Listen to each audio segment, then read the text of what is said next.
Bonsoir à toutes et à tous. Merci beaucoup d'avoir fait le déplacement. C'est vraiment sympa. Donc ce soir, on va parler de Gatsby et de Strapi. Donc l'idée, c'est de faire un petit workshop pour voir un petit peu comment les deux fonctionnent ensemble. Donc j'ai la spécificité d'être un des créateurs de Strapi et le CEO de l'entreprise qui est derrière le projet open source. Donc, je vous parlerai un petit peu plus précisément de LSCMS, un petit peu précisément de comment est-ce que on se positionne, quelle est notre vision du CMS, du LSCMS. Donc, l'idée, c'est pas du tout de faire de la publicité, mais vraiment de vous présenter un petit peu quel est notre angle d'approche, parce que vous devez voir pas mal de LSCMS en ce moment. Vous en avez vu un pendant le talk précédent, il y en a plein d'autres qui sont disponibles. Et donc, c'est intéressant de bien comprendre comment ils se différencient. Et une fois qu'on aura fait un petit peu la présentation, eh bien, on ira un petit peu plus en détail dans le code, voir comment fonctionne Strapi, voir comment ça se connecte à un Gatsby typiquement. Et si on a le temps, on ira même jusqu'à une mise en ligne. Eh bien, c'est parti. Et c'est moi qui vais commencer avec une question. Est-ce qu'il y a des personnes parmi vous qui ont déjà utilisé Gatsby? Oui, moi. Ok, je viens de me rendre compte que j'ai perdu le chat de Zoom. Je vais essayer de le remettre comme ça. Je peux suivre les questions. Ok, c'est bon, je viens de me l'afficher. Ok, génial. Et est-ce qu'il y en a parmi vous qui ont déjà utilisé Strapi?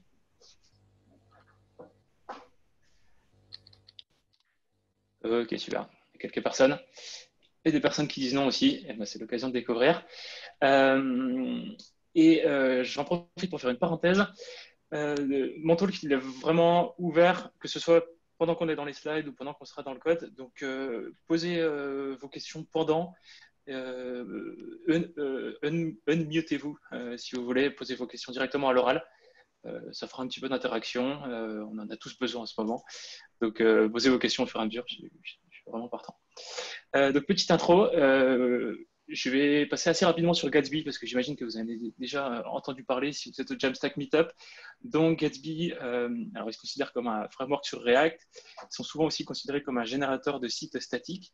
C'est-à-dire que vous allez gérer votre code en React, builder votre projet et vous allez avoir un ensemble de fichiers HTML, JavaScript, CSS que vous allez déployer.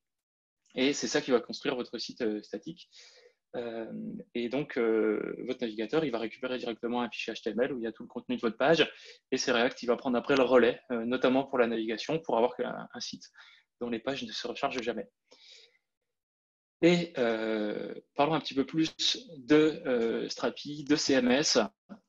Et là, j'ai mis un screenshot de Google Trends, donc qui est le service de Google qui permet de voir un petit peu la popularité de certains mots-clés, dans quelle mesure ils sont recherchés dans Google. Et on voit qu'on a WordPress qui est un peu en déclin depuis 2014. Et donc, ce qui est intéressant, c'est de se demander pourquoi c'est le cas, alors que c'est quand même l'outil qui propulse 30% des sites Internet dans le monde. Donc, c'est quand même un mastodonte du web. Et en face de ça, on a une tendance qui naît depuis 2015, qui est la Jamstack avec la ligne en bleu, et le Headless CMS, donc ce CMS sans tête. On va voir un petit peu plus en détail en quoi il est sans tête, même si vous savez déjà un peu tout via le très bon talk qui m'a précédé. Donc voyons ça un peu plus en détail. Un CMS traditionnel, il avait deux parties. Un back-end, qui est l'interface qui permet de gérer le contenu, et un front-end, qui est un système en général basé sur des thèmes, qui s'occupe de l'affichage, donc de la partie visible du site Internet, qui va afficher le contenu. Et ces CMS traditionnels, ils étaient très pratiques pour afficher une page web dans un navigateur web sur desktop. Et pour le moment, je pense qu'on n'a même pas fait mieux. La Jamstack a plutôt ajouté plus de complexité. Je suis persuadé que ça va se simplifier au cours des prochaines années, mais les CMS traditionnels étaient très bien pour ça. Par contre, depuis quelques années, le contenu il doit être aussi affiché non pas seulement dans des navigateurs mobiles, mais dans des applications mobiles qui vont se charger de l'affichage. et aussi dans des objets connectés. Ça peut être des smartwatches, ça peut être un panneau publicitaire, ça peut être n'importe quoi. Et même la manière de créer un site internet a changé, puisque vous êtes les premiers utilisateurs de ces super technologies, React, Gatsby, Vue.js, Angular, et Nuxt, Gridsom, tous ceux qui viennent avec. Et toutes ces technofronts, elles sont designées pour se connecter à des API et elles vont afficher le contenu à leur manière. Sauf que auprès d'un CMS traditionnel, ce n'est pas possible, puisque le CMS traditionnel, il va afficher une page web. Donc, vous allez me dire, c'est possible d'ajouter une couche d'API sur un CMS traditionnel. C'est vrai. En général, ça fait perdre tous les avantages de l'écosystème, puisque quand on utilise WordPress, c'est pour bénéficier de tout le système de thèmes, pour bénéficier de tout le système de plugins. Et la plupart des plugins, ils sont quand même faits pour être utilisés au travers des thèmes. Et donc, ce n'est pas idéal. Donc, c'est pour ça qu'il y a un nouveau type de CMS qui est arrivé dans les dernières années, qui est le Headless CMS. Donc, le Headless CMS, il s'appelle Headless parce qu'il a perdu la partie front, qui était la tête, la partie visible. Et ça a été remplacé par une API. Et cette API, elle met le contenu, elle rend le contenu accessible sur n'importe quelle plateforme. C'est aussi simple que ça. Ça paraît bête, mais c'est bien utile. Et dans Jamstack, c'est vraiment au cœur, puisque Jam, dans Jamstack, c'est-à-dire JavaScript, API et Markup. Et la partie API est très souvent associée au Headless CMS. La partie Markup un peu aussi, puisque la partie Markup, ça peut être des fichiers, en général du Markdown. Ça peut être aussi le contenu qui est géré dans le Headless CMS. Donc, dans la Jamstack, le Headless CMS prend au final une voire deux des lettres de l'acronyme Jam. Et donc, qu'est-ce que Strapi? Strapi, c'est un Headless CMS, vous l'aurez deviné, et c'est le leading open source Headless CMS. Donc, vous l'aurez compris, la grande spécificité de Strapi, c'est d'être open source. Donc, on va aller voir ça un petit peu plus en détail. Strapi, les avantages qui le différencient, par exemple, par rapport à Contentful, qui était cité dans la présentation précédente, c'est que c'est totalement open source. Tout le code de Strapi, il est disponible sur GitHub. Vous pouvez le télécharger, vous pouvez le modifier, vous pouvez contribuer. Plus de 350 contributeurs qui ont contribué au code source. C'est self-hosté, c'est-à-dire que vous allez héberger Strapi sur votre infrastructure, que ce soit un bare metal server ou un PaaS comme Heroku ou une infrastructure as a service comme AWS, Google Cloud Platform ou Digital Ocean.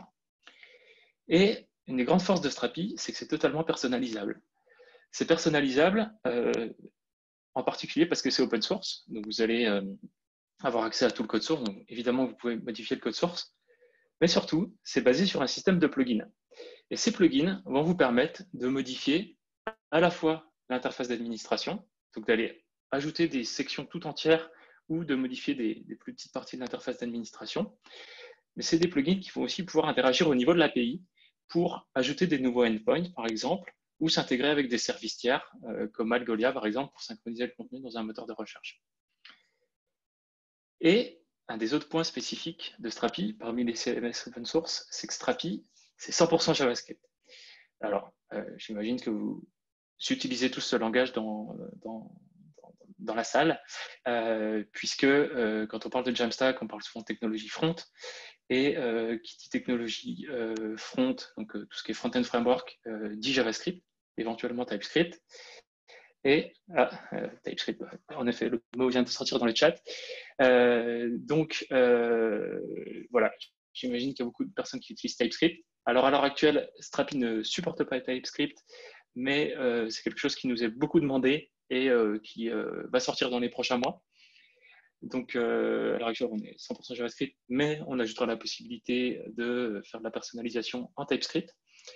Et donc, au niveau de l'API, on est en Node et l'interface d'administration, elle est toute en React. Donc, on va la voir juste après. Et un autre avantage, c'est qu'il y a une communauté plutôt active, que ce soit sur notre Slack public ou sur des outils comme Stack Overflow ou Spectrum. Et donc, si vous avez des questions, en général, vous trouverez réponse à vos questions. Et une de nos grandes valeurs chez Strapi, c'est la liberté.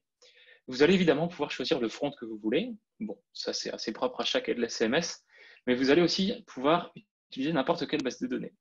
Par défaut, Strapi utilise SQLite, enfin si vous l'installez en mode rapide via le Quick Start, mais vous allez pouvoir aussi l'utiliser via MySQL, via MongoDB, via PostgreSQL.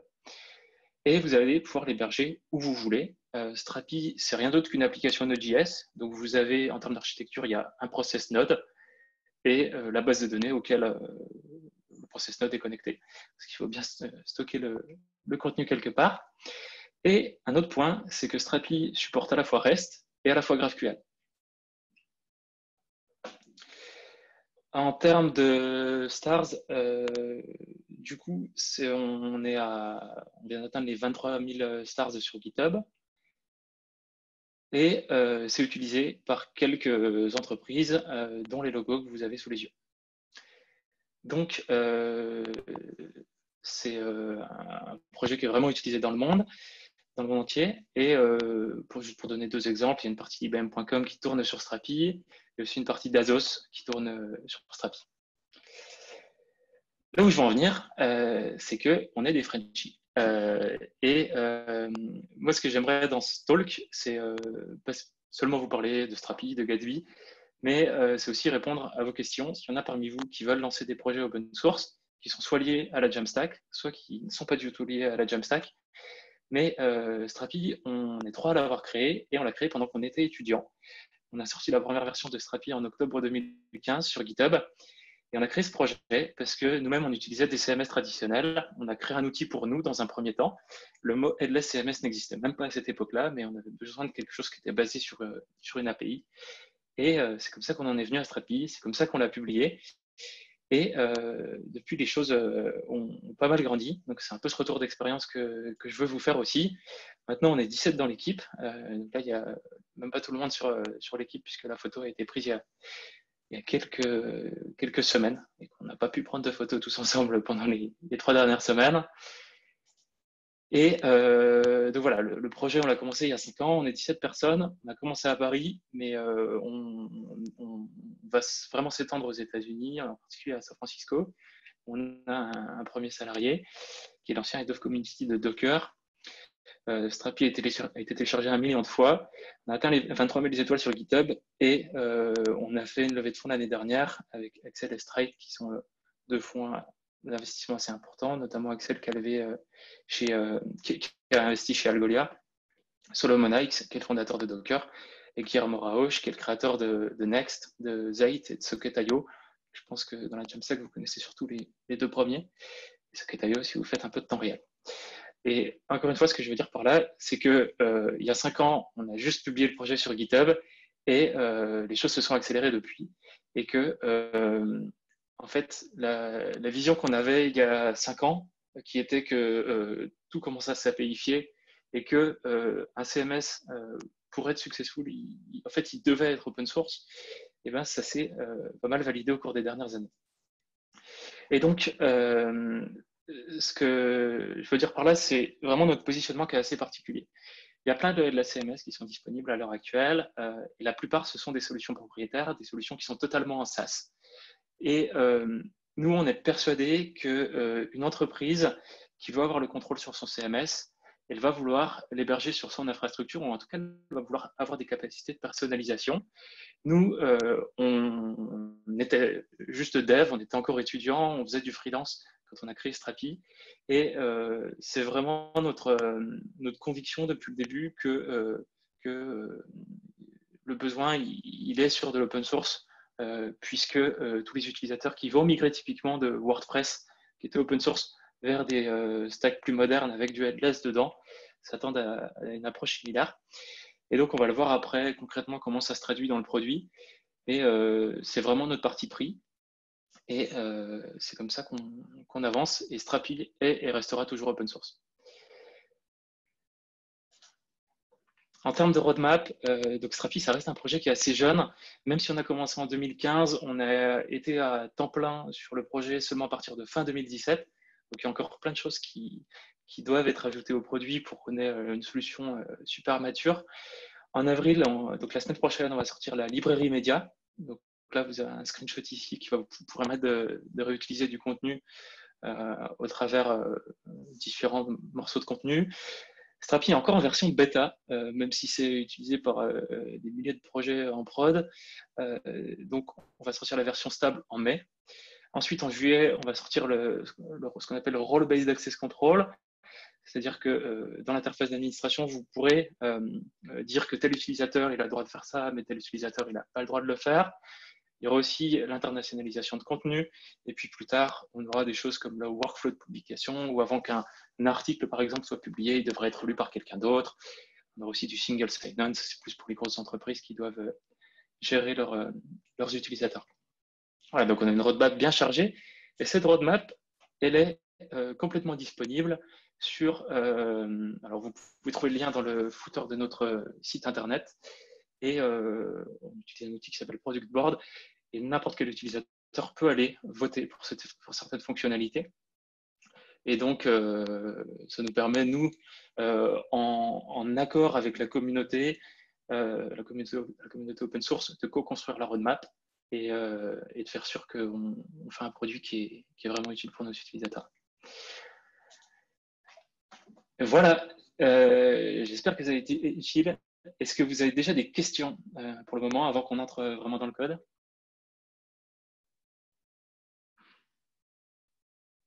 Il faut les poser soit en vous unmutant, soit dans le chat. J'ai une question, Pierre. Oui. Comment est-ce que vous arrivez, du coup, vous avez une équipe de 17 personnes, mais tu m'as dit 350 contributeurs.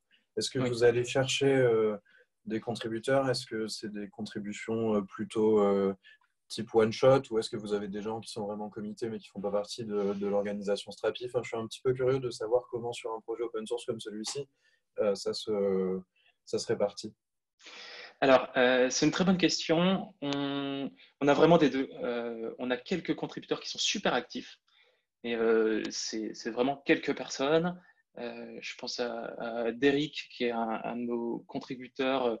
Ça fait 2 ans qu'il est ultra actif sur le projet. Si vous posez une question dans Slack, vous pouvez être sûr qu'il sera un des premiers à vous répondre. Et donc, lui, il fait partie des super actifs. Et puis, à l'inverse, il y en a d'autres qui vont faire juste une contribution parce qu'ils en ont besoin pour leur projet et qu'ils n'ont pas forcément le temps. Donc, il y a quand même pas mal de rotation dans la communauté.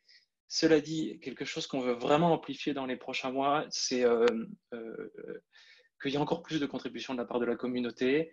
Et ça passe par le recrutement de product managers chez nous qui vont être encore plus sur GitHub pour faire les chefs d'orchestre entre la roadmap qu'on a en tête, les bugs qu'il y a à fixer et ces contributeurs qui veulent contribuer à la roadmap. Super clair, merci. Je ne sais pas si on a d'autres questions avant de passer au hands-on. Il y a d'autres questions?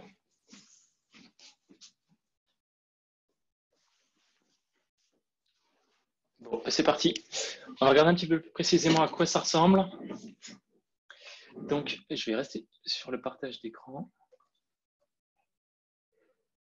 Mais je vais vous montrer un petit peu plus comment ça se passe.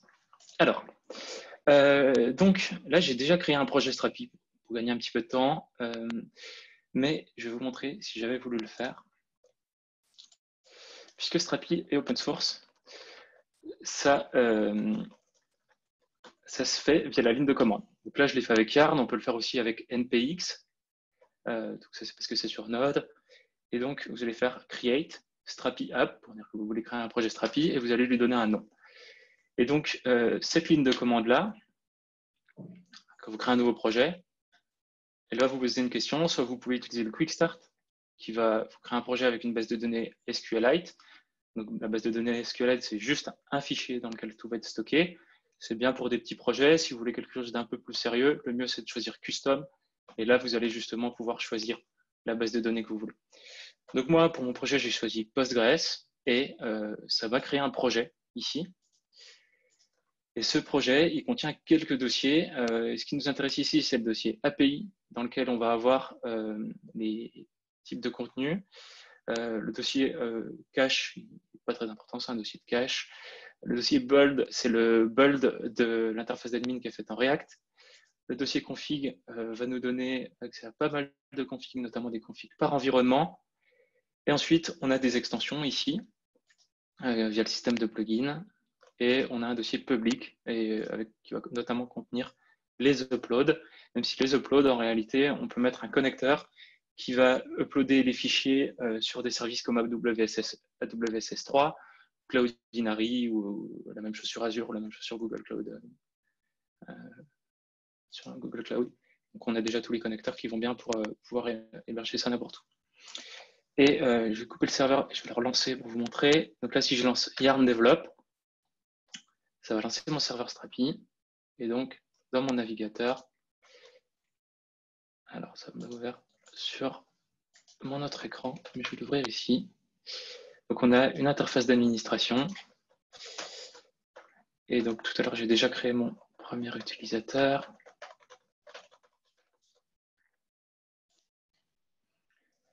Et donc là, on arrive sur l'interface d'administration de Strapi. Tout à l'heure, j'ai déjà créé un content type. On va voir comment on crée un autre. Donc, c'est un content type article. Et j'ai commencé à rédiger quelques articles. Voilà, j'avais un petit peu d'inspiration. Donc, j'ai parlé de Jamstack. Donc, je vois que j'ai un champ titre. J'ai un champ contenu qui est un éditeur Markdown que je peux switcher en preview ou que je peux switcher en plein écran pour avoir en temps réel les modifications et donc avoir une preview HTML, ce qui est un peu plus friendly pour les content editors. Et là, j'ai un champ image. Voilà, pour le moment, mon projet il ressemble juste à ça. Donc moi, ce que je vous propose, c'est qu'on l'étoffe un petit peu, qu'on creuse un petit peu comment on peut requêter l'API, comment on peut créer d'autres content types, comment on peut gérer les permissions, comment on peut installer des plugins. Donc, ce qu'on peut commencer par faire, c'est un content type. Donc, on va se dire que chaque article, il doit être relié à une catégorie. Donc, je vais aller dans le content types folder. Et ici, je peux créer différents types de contenus. On voit qu'on a des collection types, donc c'est des contenus qui vont se répéter. Typiquement, quand je gère des articles, je vais avoir plein d'articles, donc c'est un contenu qui se répète. Par contre, les single types, ça peut être, par exemple, j'ai une page about sur mon site. Eh bien, je voudrais que j'ai juste un item, je n'ai pas plusieurs pages about. Et les composants aussi, on va revenir un petit peu sur cette notion et on va voir comment, chez Strapi, on a introduit la notion de component au de la CMS. Donc, ce sont des composants que vous allez réutiliser dans différents content types, un peu comme vous le faites déjà en front. Donc, on va commencer par notre collection type qui s'appelle catégorie. Et on va dire que chaque catégorie, elle a un nom. Et donc, chaque nom, c'est un texte, un short text. On va ajouter un autre champ. Et là, on va créer une relation. L'objectif, c'est de lier une catégorie à un article. Donc là, on a plusieurs possibilités. Ce qu'on va dire, on va utiliser ce symbole-là qui veut dire qu'un article peut avoir une seule catégorie, mais que chaque catégorie, forcément, va pouvoir lier à plusieurs articles. On aurait pu aussi faire une relation many to many. On va regarder les choses simples. On va terminer et on va sauvegarder ce nouveau content type. Donc là, on voit qu'on a un nouveau lien à gauche. Et si je clique dessus, forcément, j'ai aucune catégorie. Donc, je vais créer plusieurs catégories. Je vais faire, je ne sais pas, une catégorie front-end. Ou ensuite, je vais créer une autre catégorie qui est back-end. Catégorie qui est Jamstack. Voilà, donc parfait, on a nos trois catégories. Donc maintenant, on va aller dans notre liste d'articles et on va lier ce premier article à la catégorie Jamstack, par exemple. Celui-ci, on va le lier à la catégorie front-end. Celui-ci, on va le lier à la catégorie back-end. Et voilà, on a nos articles qui sont reliés à leur catégorie. Donc voilà, comment on a pu créer facilement un content type et le lier à un autre content type. Donc dans un headless CMS, ce qui nous intéresse, c'est l'API. Alors, pour aller voir notre liste d'articles, on va aller sur localhost 1337, donc le port sur lequel Strapi est en train de tourner, et articles, puisqu'on veut récupérer nos articles. Et donc là, on voit qu'on récupère automatiquement notre liste d'articles. Donc on est sur une API REST, et qu'on a automatiquement les relations, que ce soit au niveau de la catégorie ou au niveau de l'image. Et donc, au niveau de l'image, on a le nom initial, on a l'extension, voilà, quelques informations pratiques. Et par contre, si je veux aller dans Categories, pour récupérer mes catégories, je vais avoir une forbidden. Et bien, c'est tout à fait normal. C'est parce que par défaut, les endpoints d'une API Strapi sont protégés. Donc, j'avais déjà ouvert avant le talk la route pour les articles. Donc, on va faire la même chose pour les catégories. Et donc, ici, dans le rôle public, donc quand on veut qu'une API soit publique, je vais cliquer sur Find, sauvegarder, et on va voir qu'on va récupérer tout notre contenu. Ce que je vais vous montrer ici aussi, c'est qu'une API Strapi, elle n'est pas seulement sortante, vous n'allez pas que seulement consommer la donnée, mais vous allez aussi pouvoir faire du create, delete, update, même du count, ce qui veut dire que vous allez pouvoir créer un projet qui est relativement complexe, où même la contribution peut se faire soit depuis une application mobile tierce que vous allez développer, donc la contribution au contenu, soit si vous faites même un système de commentaires sur votre site et que vous voulez stocker les commentaires dans Strapi, en faisant un type de contenu qui est commentaire, et ben vous allez pouvoir le faire très facilement avec l'API de création. Petite question, Pierre. Ouais. Là, tu montrais du coup le rôle public, donc ça c'est ouvert à tout le monde, j'imagine. C'est quoi les alternatives, la granularité que tu peux mettre sur la sécurité des routes? Alors, on peut créer d'autres rôles. Donc, en fait, on a un système qui est indépendant. On a les administrateurs qui sont les utilisateurs qui peuvent accéder à l'interface d'administration. Et on a les users qui vont être des users plus au niveau de votre application finale. Et on pourrait faire un utilisateur qui s'appelle Toto. Et là, on va lui attribuer le rôle qu'on veut. Donc, par défaut, c'est un rôle authenticated, c'est un utilisateur qui va être authentifié. Mais on pourrait créer autant de rôles. Petite erreur ici. On va pouvoir créer autant de rôles qu'on veut. Et chaque rôle lui attribuer les endpoints qu'on veut exactement. Et là, dans les prochaines semaines, on va sortir une autre chose qui est plus intéressante, c'est les API tokens. Et il y aura un ou plusieurs API tokens par utilisateur. Et là, on aura une granularité encore plus fine sur les endpoints de l'API. Très clair, merci beaucoup. Donc là, j'ai enregistré ma catégorie. Et si on retourne sur l'API endpoint, on voit que cette fois-ci, la liste des catégories est accessible. Et tout à l'heure, on a parlé de plugins, et notamment de GraphQL. Donc, par défaut, je suis uniquement REST, mais ce qui nous intéresse, c'est d'aller voir les plugins. Donc, on a déjà des plugins qui sont installés. On va aller dans la Marketplace et on va installer le plugin GraphQL qui automatiquement va nous ajouter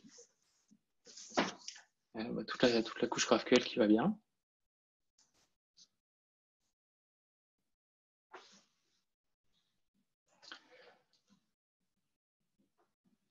Donc là, je me suis mis en 4G, c'est la connexion la plus stable chez moi. Donc ça prend un petit peu de temps.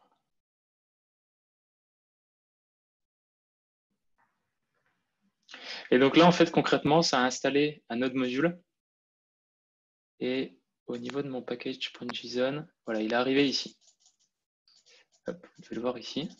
Donc dans mon projet Strapi, j'ai un système de plugin. Il est venu s'installer là. Hop, on vient de voir que le serveur vient de redémarrer suite à l'installation de ce plugin. Et si je retourne dans Strapi, que je vais dans plugin, on voit qu'il est bel et bien ici. Et donc, on va aller sur localhost-37/GraphQL. Hop, on va enlever tout ça. Donc on voit qu'on a un playground qui va nous permettre d'explorer GraphQL. Donc,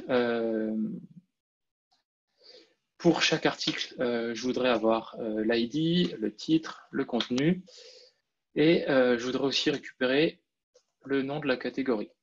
Probablement pas besoin de l'ID.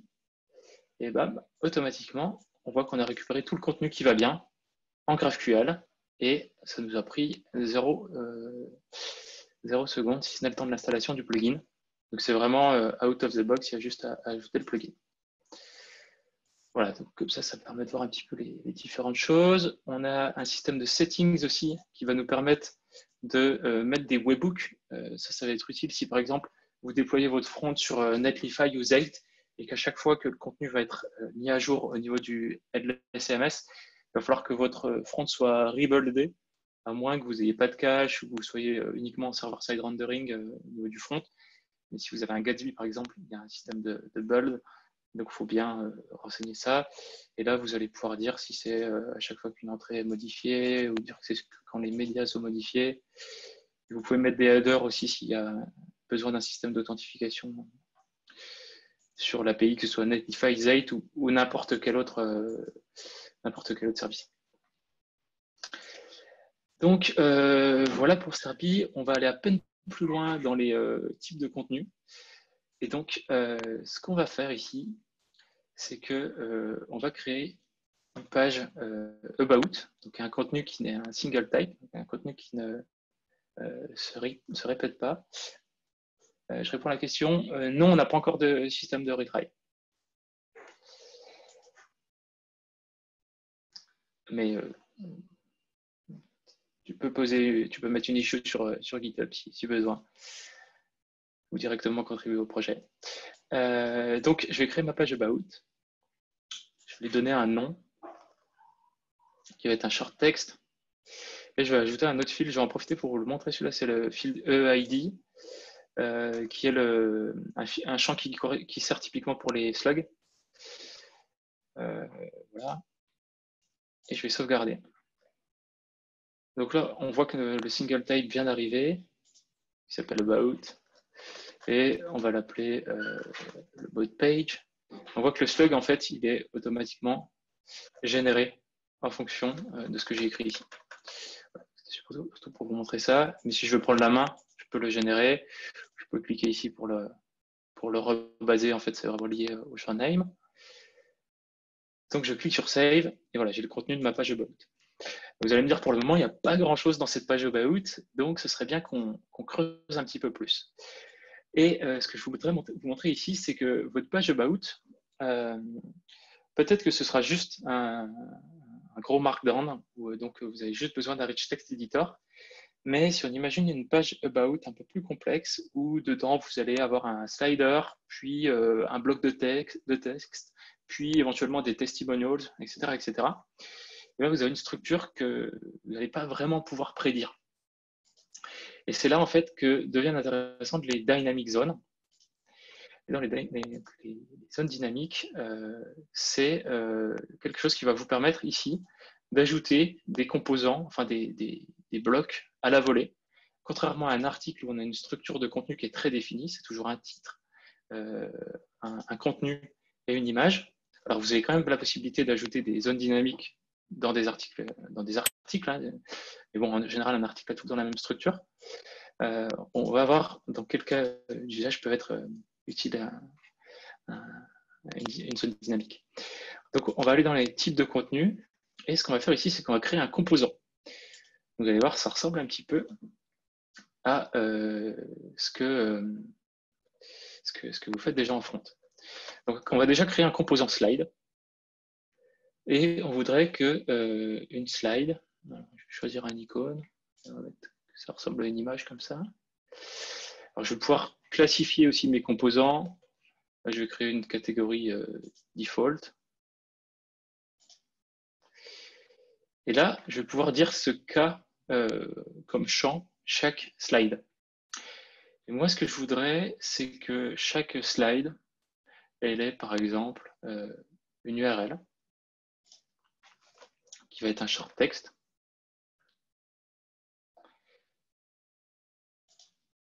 Et un média qui va être une image. Et je ne veux pas forcément que ça se répète, je vais juste mettre un single média. Voilà. Donc là, je vais sauvegarder. Et ça constitue une seule slide. Mais le vrai composant que je voudrais, c'est un slider.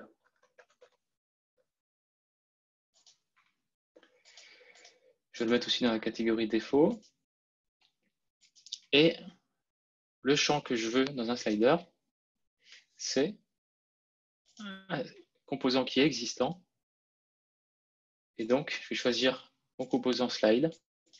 Je vais le nommer slide, donc j'ai la possibilité de le nommer autrement, mais j'aimerais le garder tel qu'il est.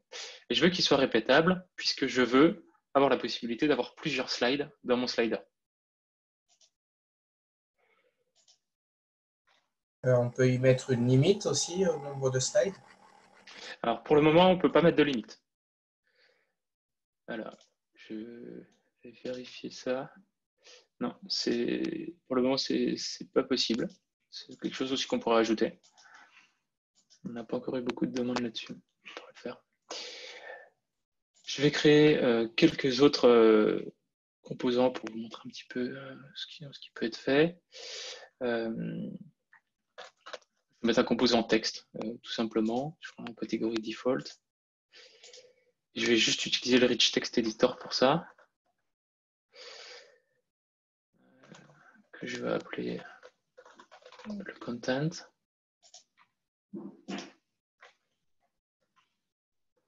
Et je vais faire un composant testimonial aussi.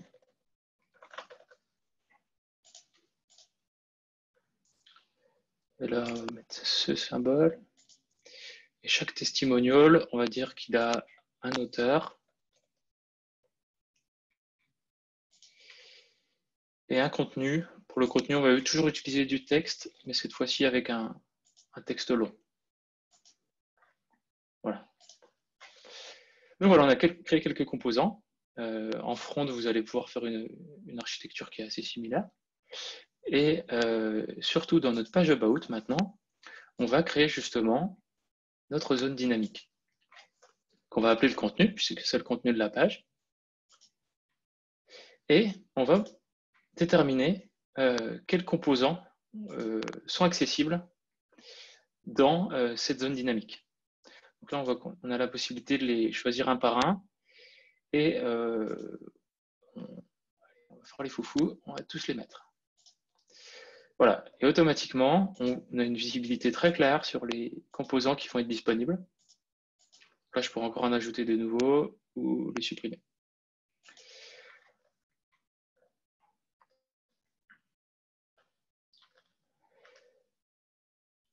Et donc, maintenant, si on va dans notre page About, on a ce petit plus ici. Et on va pouvoir dire que on va commencer la page avec un petit peu de contenu qu'on va mettre en Markdown, évidemment.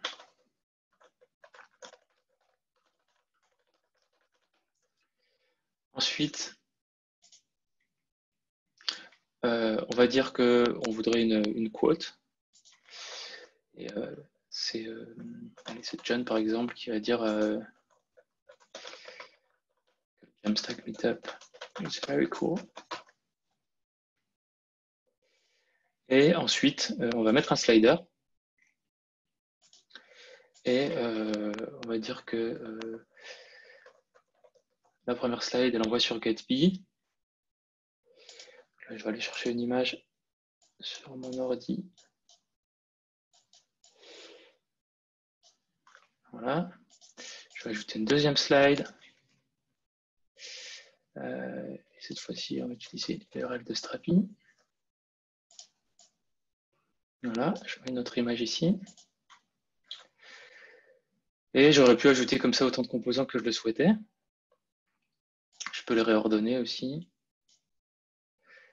Et je sauvegarde. Voilà. Donc, j'ai sauvegardé ma page. Maintenant, si je vais au niveau de mon API, je vais pouvoir récupérer ma page About. Donc, je peux le faire évidemment en REST. Et on va regarder à quoi ça ressemble en GraphQL. Donc, je viens de recharger mon playground pour que ça ait pris les modifications. Et donc, ici, je récupère l'ID de ma page, le nom. Donc, là, je vois que j'ai Formidon, c'est normal, c'est qu'il faut que j'aille autoriser cet accès. Donc, je vais aller sur Find. Je reviens ici, et là, ça fonctionne. Et donc, là où ça devient intéressant, c'est si on commence à recruter le contenu. Et donc, on va récupérer le type name. Donc ça va être le nom du du composant qui est dans la structure dynamique. Donc là, on retrouve bien notre texte, qui était le premier, le testimonial et le slider. Et le problème, c'est que chaque composant, il a une structure qui est différente. Donc dans GraphQL, on est habitué, comme ici, à déterminer les champs qu'on va recevoir. Donc, ce qu'on va devoir faire ici, c'est utiliser les fragments. Donc, les fragments en GraphQL, c'est une syntaxe pour dire que si, par exemple, on reçoit le composant texte, eh ben, on voudrait le contenu. Voilà, c'est ça qui va nous intéresser dans le cas d'un texte. Et là, automatiquement, on retrouve le contenu de notre premier composant. Et ensuite, si on reçoit le slider, par exemple, eh ben, on va pouvoir dire qu'on veut le contenu de la slide et que pour chaque slide, on voudrait l'URL et on voudrait aussi l'image. Voilà, je me suis perdu. Et que pour chaque image, on voudrait l'URL. Et alors, je vais peut-être aller chercher un peu trop loin. Voilà. Voilà. Donc là, on différencie bien l'URL que j'ai mis, donc qui était l'URL vers Gatsby par exemple, ou Strapi, et le lien. Donc, ça, c'est. Enfin, GraphQL montre vraiment toute sa puissance pour récupérer le contenu de manière très précise. Et on va finir avec notre testimonial. Et donc, pour chaque testimonial, ce qu'on veut, c'est l'auteur et le contenu du testimonial. Et donc, on voit qu'on le retrouve bien ici. Et ce qui est pratique, c'est qu'on retrouve la zone dynamique exactement dans l'ordre dans lequel on l'a géré ici. Donc, si on remonte l'auteur, par exemple, non, je l'ai descendu, pardon, et qu'on sauvegarde, je pense, voilà, qu'automatiquement, on voit que l'auteur, il est descendu ici. Donc, ça, c'est super pratique pour les éditeurs parce qu'ils vont pouvoir remanier le contenu et automatiquement, ça se reflète. Donc, c'est vrai au niveau de l'API GraphQL et on aurait la même chose au niveau de l'API REST. Voilà, donc on a fait un peu le tour de Strapi. Je voulais vraiment vous montrer dans quelle mesure vous avez la possibilité de structurer le contenu selon vos besoins parce que le côté open source, c'est vraiment un élément qui nous différencie, mais le côté flexibilité de structure, on a beaucoup travaillé dessus au cours des derniers mois et c'est ça que ça donne. Donc voilà pour Strapi, mais on avait dit qu'on construirait un blog avec Strapi en effet, mais avec Gatsby aussi. Donc pour vous faire gagner un peu de temps, j'ai tout fait avant. Alors, comment est-ce que ça se passe techniquement? Donc, j'ai créé un projet Gatsby que vous voyez ici, qui est dans le dossier blog. Je vais zoomer un peu pour que vous voyez mieux, peut-être un peu trop. Et donc, les modifications que j'ai faites, c'est que j'ai installé le plugin Gatsby Source Strapi, donc qui va me permettre de sourcer la donnée auprès de Strapi. Et on a aussi dans le fichier gatsby-config la configuration qui correspond à ce plugin. Donc, on indique le plugin qu'on vient d'installer. On indique aussi l'URL de l'API. Donc, par défaut, c'est localhost 1337. Mais si on veut déployer sur un Zeit ou un Netlify ou autre, eh bien, il faut qu'on puisse facilement indiquer l'URL de l'API. Je vais enlever mon console log que j'ai laissé ici. Et on définit aussi des types de contenu, puisqu'il faut dire au plugin Gatsby sur Strapi, je vois que tu me récupères les articles. Et ensuite, dans notre fichier index.js, qui est la page d'accueil de notre blog, on écrit la requête GraphQL ici, qui va nous permettre de requêter tous les articles. Donc, c'est all Strapi article. Et là, on récupère uniquement les champs qu'on veut. Ensuite, les autres modifications que j'ai faites, c'est ici, j'ai mis data en tant que paramètre pour que la donnée qui est récupérée via la requête GraphQL arrive dans le composant. Et ici, tout ce que je fais, c'est que je map sur mon all Strapi article, donc sur les nodes. Et pour chaque article, je vais renvoyer un bloc HTML qui contient le titre de l'article, le contenu transformé en Markdown et un petit HR pour que ce soit joli. Donc, on va démarrer ça pour voir à quoi ça ressemble. Donc, c'est dans le dossier blog. C'est Yarn Develop pour lancer le serveur Gatsby. Automatiquement, ça a dû requêter l'API Strapi, récupérer les 3 articles qui sont rédigés. Et si je clique ici, ça me l'envoie encore sur mon autre écran. Donc, je vais l'ouvrir à la main. Et voilà. Donc là, on récupère bien le titre de chacun des articles. Et le contenu qu'on a rédigé en Markdown, on le retrouve transformé ici, avec la petite limite entre chaque article. J'ai gardé les choses assez simples. On aurait pu aller beaucoup plus loin en affichant typiquement les catégories, en faisant aussi des pages détails pour chacun des articles. Si vous voulez aller un peu plus loin, il y a un blog post qui s'appelle Strapi, qui a le nom de Stalk. Donc, si vous tapez Strapi Gatsby dans Google, vous tomberez directement dessus et vous pouvez faire tout le tuto pour aller jusqu'au bout du tuto. Mais en tout cas, l'intégration se fait de manière très simple avec Gatsby, puisqu'il y a ce plugin source qui permet de récupérer facilement le contenu. Voilà, donc j'ai fait le tour. On a deux options à partir de maintenant. Soit vous avez des questions, soit on déploie Strapi sur Heroku et Gatsby sur Zeit. Donc, je crois que j'ai pris quand même pas mal de temps. Je vous laisse me dire. Je pense, Pierre, ouais, non, je ne suis pas mute. Déjà, merci beaucoup. Et après, je pense qu'on va essayer de clôturer le meet-up vers 21h. Donc, je te propose qu'on passe aux questions ou si tu avais une ouverture ou des slides, mais sinon qu'on passe aux questions. Et la partie déploiement, elle est expliquée dans l'article de blog dont tu as parlé? Oui, tout est expliqué. Ouais. Ouais. Tout est expliqué. Donc, j'avais une dernière slide qui était les questions.